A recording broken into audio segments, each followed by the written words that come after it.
السلام علیکم.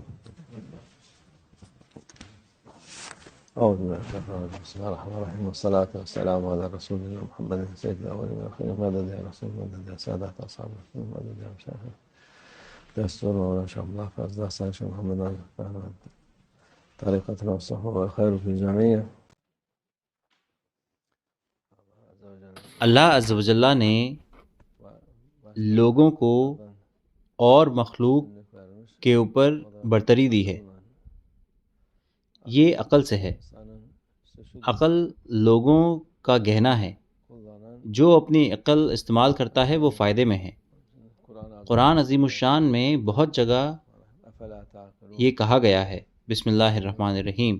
افلا تعقلون. کیا تمہارے پاس عقل نہیں ہے؟ کیا تم ہوشیار نہیں ہو؟ اس طرح کی آیات ہیں. لوگوں کو لگتا ہے کہ وہ اپنی عقل استعمال کر رہے ہیں. جب تک وہ صحیح راستے پر نہیں ہیں ان کی عقل کا کوئی فائدہ نہیں ہے. فائدے کے علاوہ جو اپنا دماغ استعمال نہیں کرتے وہ نقصان میں ہیں.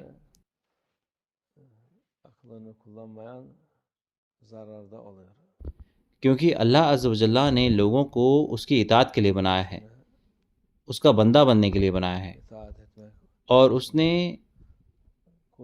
عقل دی ہے اس کے لیے، نہ کہ کسی اور چیز کے تابع ہونے کے لیے.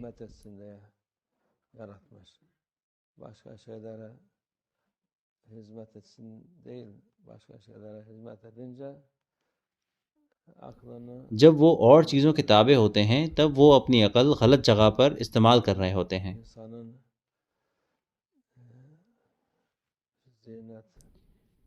عقل لوگوں کا گہنا ہے، باقی مخلوق کے پاس یہ نہیں ہے.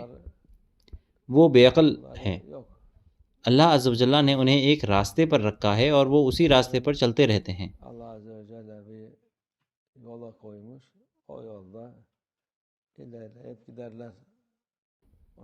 انہیں کوئی حساب نہیں دینا.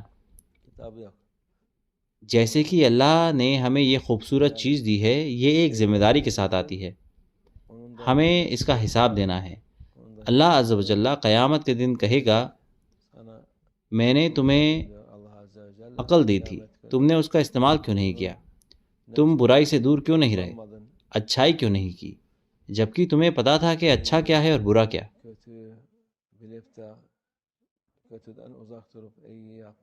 اللہ عز و جل اس طرح کے سوالات کرے گا ہم سے.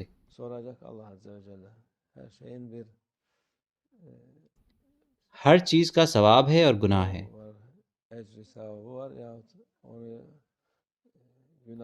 جو گناہ کرتے ہیں وہ اپنی عقل استعمال نہیں کرتے.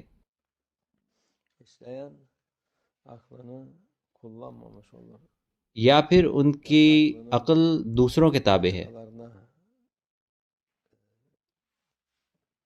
وہ اس کے ذمہ دار ہیں.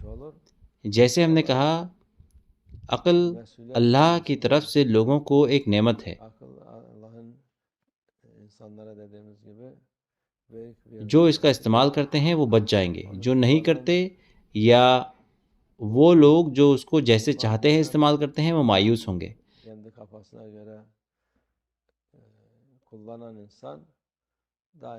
اللہ ہماری حفاظت فرمائے. اللہ ہم سے ہماری عقل نہ لے، وہ ہمیں صحیح راستے سے جدا نہ کرے انشاءاللہ. توفیق. الفاتحہ.